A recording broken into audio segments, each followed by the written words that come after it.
Welcome back to the MiLB Baseball Scout Podcast. This is episode 14, and this is part 2 as Tim Wilken and I talk about baseball, everything going on in baseball. Guys, we really appreciate you being here, though. And as you hang out with us, I want to remind you that we want you to be part of the Cubs baseball channel. It's easy to do. Like and subscribe. Give us a thumbs up.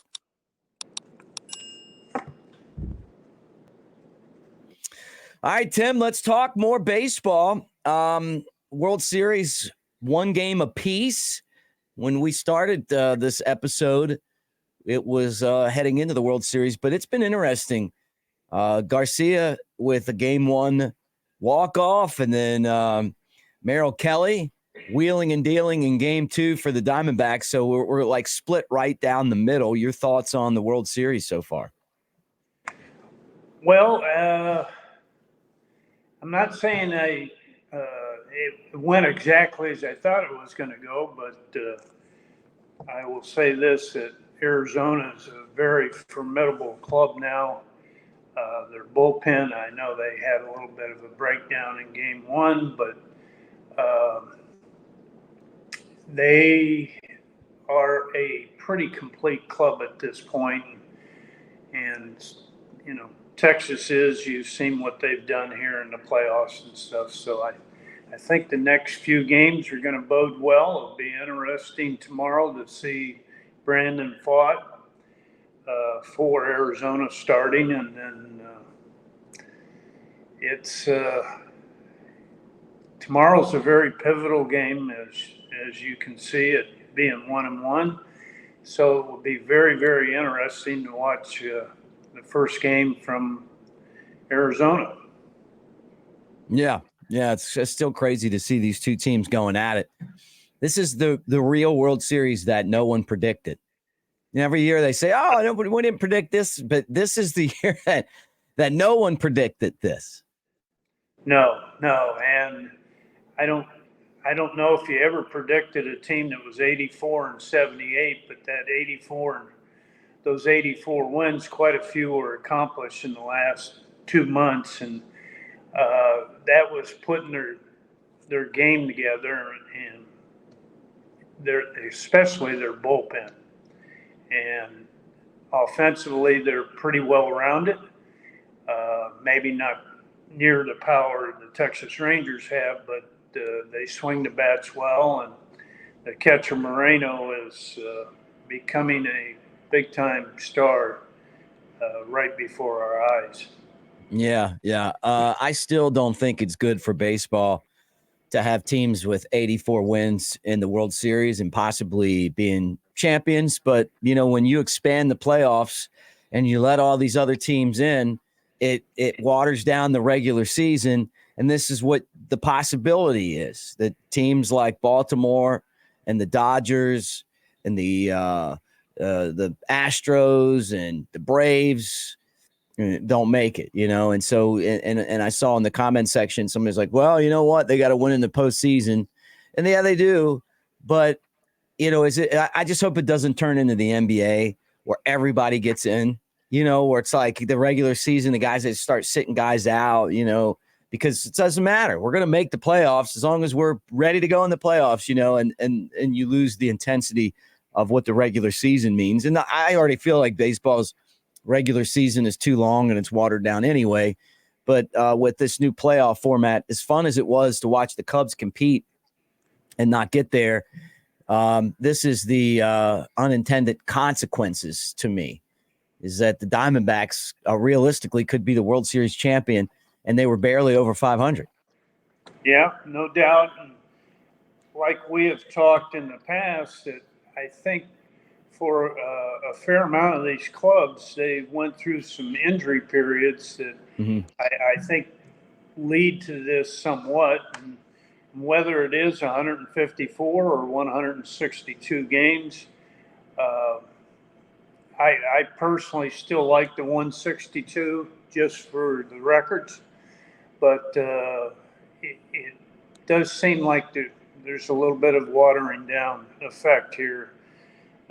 With so many clubs making the playoffs, and anything can happen, as you can see. So we got We got two clubs at 2021 that were 100-game losers, and now all of a sudden they're playing for everything right before our eyes. I think that's a good transition. It's something that I wanted to get into. Both of these teams have done a great job of integrating their young players onto the big league roster, and then going out and signing some guys too, some veteran guys to help out. But they have, for all intents and purposes, I mean, look, I know Corey Seager and and Montgomery, a lot, and Scherzer are on the Rangers, but it's also a lot of the homegrown guys that have come in there over the period of losing and then developing that have helped out. I look at two franchises right now that have to do a better job of that, the Cubs and the Yankees. And I feel like there's a disconnect between what is going on with the Aaron Boones and the David Rosses and the major league coaching staff, and then player development, sending players up there that have been successful, and then all of a sudden they're failing. Now this is, I think both of those field managers would be like, hey, I just want these guys to come in and be ready to go, and that kind of lends me into why aren't they ready to go for these teams? Is it player development? Is it that they're getting there too soon? Is it the environment that they're getting into when they get to the big leagues? But with those two teams in particular, when I look at them, they have had a ton of success lately in the minor leagues. They have talent, and then they get to the big leagues. Yeah, Jordan Wicks did well, but other guys didn't. Pete Crow Armstrong didn't do too well in his few games. Matt Mervis didn't do too well for the Cubs at first base. He got more than a few games. Whose fault is that, and how do they improve that? I don't know if you can exactly put your thumb on, why this has kind of gone wrong for some of those players. But if you look at Wicks, he was put into that starter's role. So he was put into an environment that on his way to the big leagues that he was familiar with, and I think he was probably more comfortable. Whereas a Pete Crow Armstrong or some of those others that you've mentioned, they're being put into roles where they're asked to do something. They might get an at-bat in a game, or they might go out and play defensively for a couple, 2-3 innings.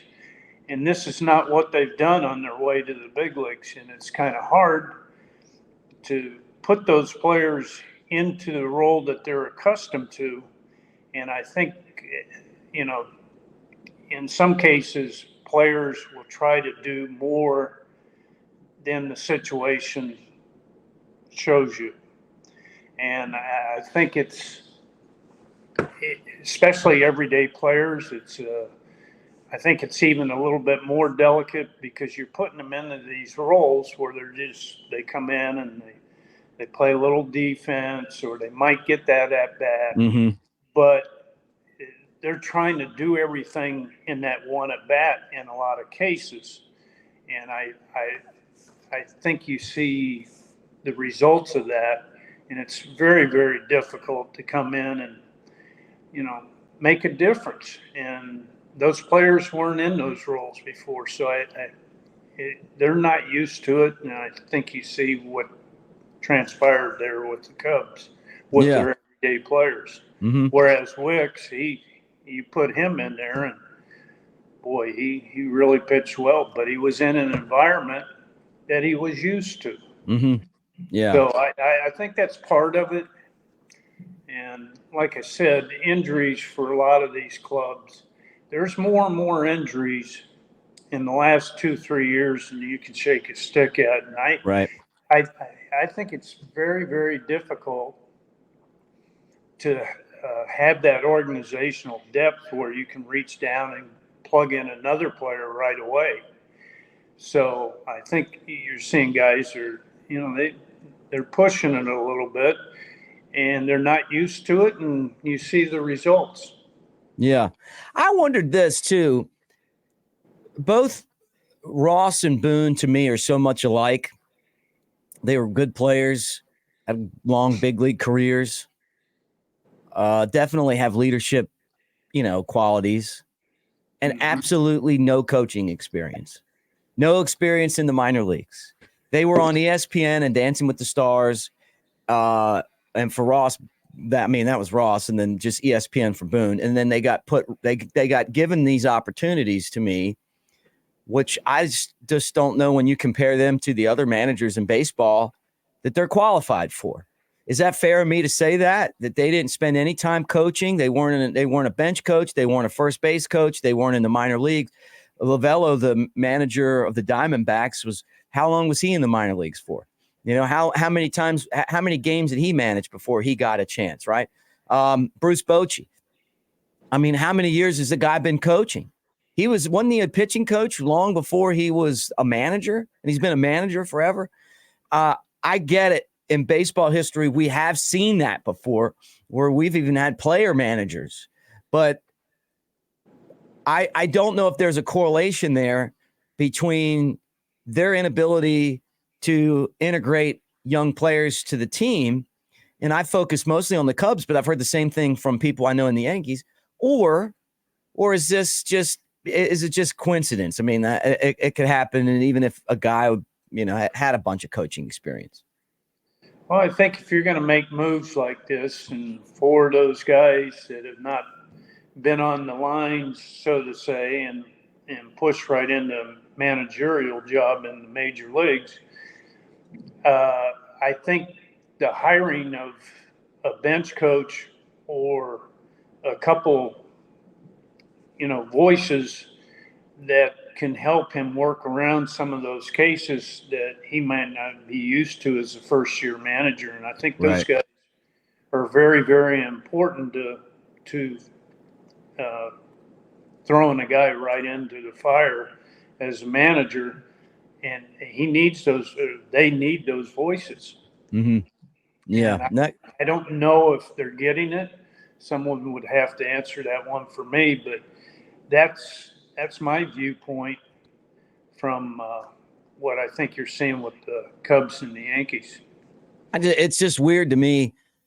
And I know I don't know the whole Aaron Boone situation. I remember that Joe Girardi got the Yankees to Game 7 of the American League Championship Series. They got rid of him. They felt like the players weren't connecting with him because he's kind of an old school guy. David Ross, different situation at the time. He was replacing Joe Madden, who really felt like lost the clubhouse, that the guys really weren't playing that hard for him. That was the complaint. And, and Ross kind of comes in and he can bring that red ass mentality, and that's what he was kind of known for as a player. And you respect all of those things. But then when those transitions happen and you go from being a team with a lot of veterans or guys that are veterans at the time, big name stars, now you're trying to transition to young players. It's weird to me when I look at the Cubs. I think, Joe Madden's personality matches kind of this type of team that the Cubs are going to have, instead of, someone that maybe not, that isn't able to or hasn't been able to integrate those young players and get the most out of them. Well, like, I keep saying, it's hard to find playing time for a fair amount of those players coming up. And it's a very difficult mix, very delicate. And, some of the better ones that have done it in the past had some success doing that. But a guy that's thrown right into the mix, I think he does need some help, or they need some help with voices either from the bench or from the front office to some degree. Yeah. Okay. Yeah. And for you, that's really not, player development wasn't really your area. It was scouting and bringing guys in. But part of what makes the scouting successful is player development. You guys are kind of like interwoven. And then I think that one of the problems that we're seeing is that we cut off the bottom of the minor league tree, right? As far as development goes, we took away teams and we decided that, we can do all of this at the complexes. We're going to cut rounds of draft out because we don't want to pay. We don't need those guys anymore. We don't need those games anymore. And now we're going to push players up from college straight up to the big leagues. And, and one of the issues that you have is that there are fine parts of this game that it takes time to develop. But Christopher Morel is a great example of that for the Cubs. He can hit with power. He still hasn't refined his ability to make contact. He strikes out a lot. He doesn't make contact a lot, but he's a dangerous hitter. He hit 26 home runs and he only played 100 some games, But when you put him in the field, you can't put him anywhere every day because he can't play a position every day because he doesn't know how to play a position every day without making mistakes. You put him at third, he's going to make mistakes there. You put him at short, second, in the outfield. Now he can do it game at a time, but you want to have everyday players. And I think that as you push guys up without allowing them to learn and process all the playing, that kind of taken up for the managers, that's part of this too. Without a doubt. And I think that a lot of these players, and like you said, they're being rushed to some degree because there is lack of depth. So are you getting a baseball player? Are they going to make mistakes out on the field because they've not experienced it, because they haven't been in the minors long enough to possibly have player development run through situations that they might have to handle as they get older and on their way to the big leagues. And I think some of that is lost in the fray. And, this is definitely a byproduct of slimming down of the organizations, player-wise and club-wise. And I really think it takes from the depth. And, now the onus is on professional scouting with some of these independent league clubs. Trying to find players out of this mix and add them to your club. It's going to be more difficult in finding depth, and cutting these clubs and stuff, I think has chipped away at that. Yeah, no doubt. And it's something that we'll keep a look on moving forward, because the teams that are able to scout the more rounded players coming out of college, I mean, maybe it changes the way that you scout players, I guess, is part of what I'm getting to as well.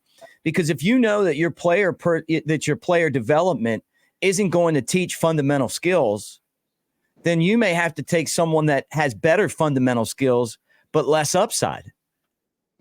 Without a doubt. There's a fair amount of clubs that are sporting some of these players, and most of the time I think it's the utility role type players that you're going to be getting, because they don't define themselves as a true everyday player. So those guys that can play a few different positions, don't make mistakes on the field, what you're getting as far as what they're going to give you. It's not going to be the frontline type skills they're going to show you, but what you're getting, and there's not going to be too many mistakes there, because they're more on the baseball player's side, but less upside. Yeah, so that changes the game as well, and I thought the Cubs did a good job of that, drafting Matt Shaw out of Maryland, a really good fundamental player. Out of college, so it's not, you can't say, well, player development did anything. I mean, the guy was in AA playing pretty solid baseball, in his 25th game. But you got to give scouting a lot of credit for, hey, look, we're going to take a guy that we know can do this and this. Yeah, we have a shortstop signed for 6 years after this year, so 7-year contract, and he's a shortstop, but maybe he's a second baseman. Oh, we got a guy there. Well, maybe he's a third baseman, or maybe he's a center fielder or something. But when you play shortstop and you're a fundamentally good player and an athlete, you can move those guys into different roles. And that's something that you've seen over the years, time and time again. Well, there's going to definitely be more of an emphasis on these kind of players, and we've seen it through the years that shortstops generally can play 2, 3, 4 different positions, and especially when you get injuries, maybe they can fill in for 15, 20, 25 games at a time. They're more than likely they're not going to be 162 games a year type player, because their skills aren't what you would want frontline wise out on the field. So getting these style baseball players is a paramount, simply because it gives you, you're going to have your injuries. So if, like you said with Shaw, he can fill in probably numerous positions, so he gives you a little bit of depth there. And is he an everyday player? Well, we'll see that as it comes down the pike. But generally it's your shortstop, your second baseman, your center fielder, and your catcher. And those are the 4 main guys that I think, if you're running a draft, there should be emphasis on getting these style of players through your draft. So,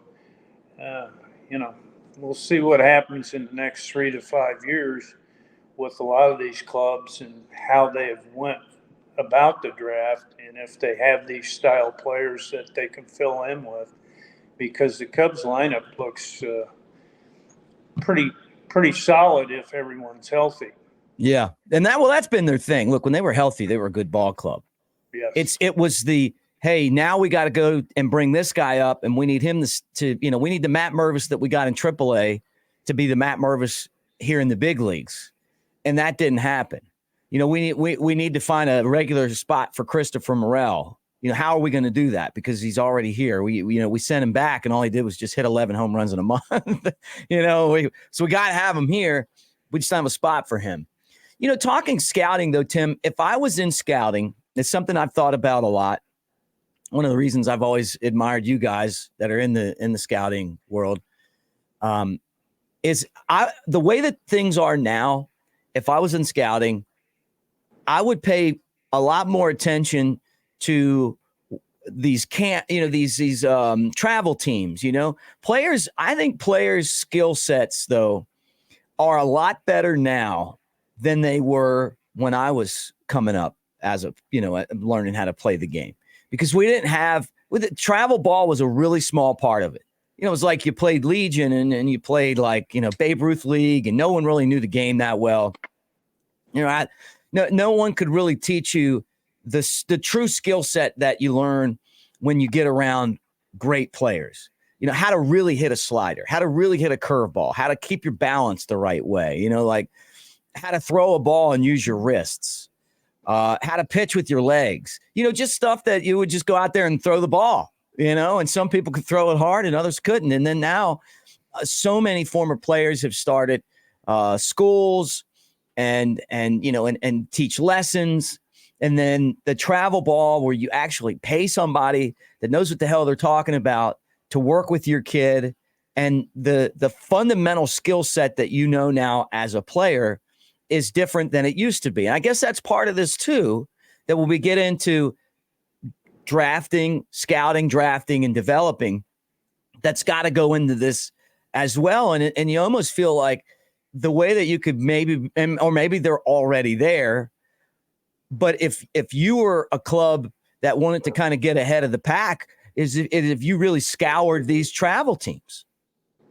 Well, I think a fair amount of the scouting industry does see a lot of these travel teams.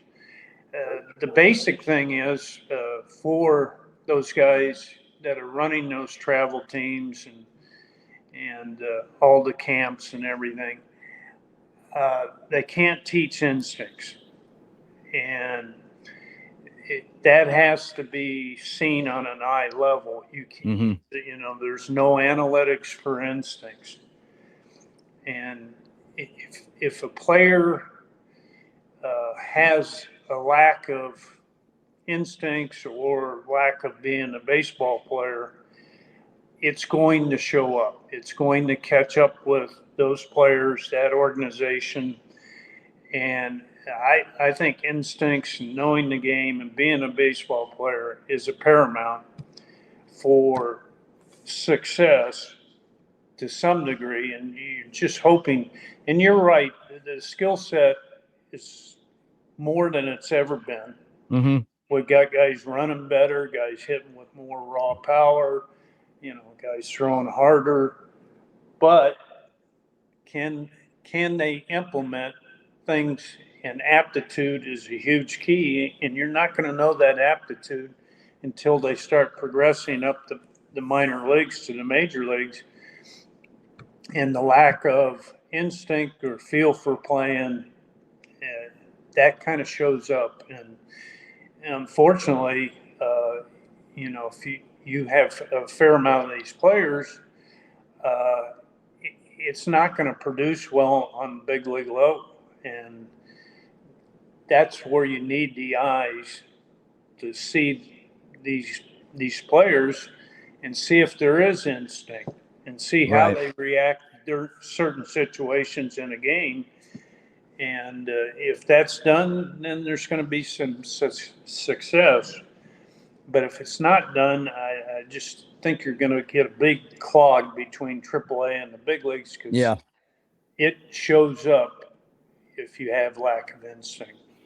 Yeah, and this is one of the reasons we started this show, is to talk about the difference between analytics, over analytics, and scouting, and what makes scouting so important. And you're seeing some teams in the major leagues now where everyone was kind of so focused on, hey, I just saw the movie about analytics and the A's. Look at what the A's are doing, and and we're going to do it that way now too, and we're going to use analytics, and that's all we need, to being more like, hey, it's a great tool, but but some organizations are realizing that you still got to have boots on the ground, man. You still got to have people that know what they're looking for, and also be able to figure out the human element of it. How does someone play in a game? Like what do they do besides the velocity of the ball that they hit and their spin rate and how fast they, how fast they took a route to a ball? Well, those things are great, but at the same time, it's a 1-run game in the 9th inning and they strike out with a guy at first. They don't even move the runner. Does that help you win? There's more to this than just analytical data, right? Without a doubt, it's got to be something that the front office knows how to balance and has some feel for scouting along with the analytics and learning how to balance it out. And if you're not willing to listen to those boots that you said were on the ground, it's not going to be easy, because you just can't insert a guy because he can hit a ball 450 feet. Right. Well, if he's not consistent and doesn't know how to move the ball around, to move runners in critical situations, then it's a course for failure to some degree. Yeah. Yep. And I think, going back to the original point of the whole conversation, I think that's where the Yankees and the Cubs managers are both taking up for him. I mean, I'm just devil's advocate here. I don't really have an opinion. I'm just throwing them out there. But I think that's where those guys are struggling with the young players and figuring out how to get them into the games, right? And how to use them most effectively. Aaron Boone and David Ross. That's part of it as well. And so moving forward, the organizations that go and draft players who have a more fundamental skill set, if you're going to move them fastly through the system, they're going to have that because you're not giving them any time to learn that stuff. And I think you're going to see more of those type of players than the guys like Bo Jackson, for instance, that's a good ball player, but had to learn how to play because he played football too, by the way. Oh, and he played basketball, by the way. And he didn't, but he never really concentrated on one thing. So you got to kind of take that amazing ability and then, and kind of condense it into a baseball player, right? Yeah, I mean, Bo Jackson's the exception, and there's not going to be too many of those guys in the near future or long range future that had that kind of skill set. But he did learn enough about the game, him and Deion Sanders, to where they became pretty formidable for a fair amount of years. And Bo naturally had his injury, but it's a tough blend. But if the front office has a keen ear for learning how to balance analytics and scouting, I think that bodes better for those clubs. And the ones that don't have it, it's going to show out on the negative side. So, all right, it's, I mean, I guess we could talk and talk and talk to a certain degree, but you can't make mistakes in critical games with lack of instincts. right. Yeah, I mean, I hear you. yeah, you can hit a ball further, you can run faster. Yeah. That doesn't always tell the whole story. Right. It's who do you trust to make the big play in the big situation. Sure. We're going to get your scouting tip of the day. I'll give you a Matt Shaw story. He was in the AA championship series, and there was a play that, and this is how different life is now. We had Marwin Gonzalez in 2010 as the Smoky shortstop, and we had a runner at second. We had runners at first and second with one out and a 4-1 lead. And Marwin got a ground ball. Now, he was like 18 or 19 years old. And instead of throwing the first, he throws the third, doesn't get that guy. They score a bunch of runs, and we lose that game, and it ended up costing us a really tight series, And then he was angry at himself, and he learned from it, went on to win the World Series with the Astros, had a great big league career. Yep. You get Matt Shaw, he comes up, and here's a guy that spent time in college, just a much more refined player, same situation, same series type thing. And I see him, he looks at second on a play that could have been an exact type of play and throws to first and gets the out. And I thought, that's the difference. Like, you might not have the patience with Marwin Gonzalez, who got Rule 5 by the Astros and ended up going to the World Series and having a great career. You might not have that patience anymore because you're going, hey, man, this guy just threw the wrong base. He didn't know what he's doing. And he's, a really young guy there. Or maybe you push him up too far and then those type of things happen. You don't have the time to learn. Matt Shaw knew exactly what to do with the ball, but he'd also played a lot of college baseball, and who knows how many camps. Who knows how his big league career is going to turn out. But I just remember those two plays and going, that's kind of how the game's changed, and that's the type of player that you want now. Instead of trying to develop somebody who's got all these skills but no experience, if you're going to skip through all the minor leagues, then you got to have players that have the experience and the skill when you get them. Yeah, I think you can incorporate a few of those players, but you can't have too many of them because it leads you one way down the road, and that's not a positive turnaround. And you've just got to be out on the look for baseball players that have instincts, that have a feel for the game, and try to mix that in a little bit with guys that have high range, productive. Yeah, it's just you've got to try to blend if you can, but it's a very delicate procedure for sure. All right, Tim, it's time for your scouting tip of the show. We didn't do it on the first part of this 2-part episode of the MLB Baseball Scout podcast, but you being one of the all-time great scouts, you've got a lot of information upstairs that young scouts are wanting to learn and take with them somewhere out on the streets as they try to find the next Babe Ruth. Well, I wanted to speak about what we've been talking about, talk about 3 players that were projection players that you've seen here in the playoffs. And the 3 players are Jonah Heim, Geraldo Perdomo, and Alex Bohm. And first of all, Alex Bohm was 3rd pick in the draft, and people say, well, wait a minute, he was taken 3rd. It wasn't one of the best drafts at the time overall, his draft class. And he was a very slender 3rd baseman. And this is what I want to say to the scouts, that college players can also have physical projection to go. And Bohm was one of those guys. And if you had taken the 30 clubs and got their opinions on Bohm playing 3rd base, I would guess and say maybe 3 to 5 clubs thought he could play 3rd.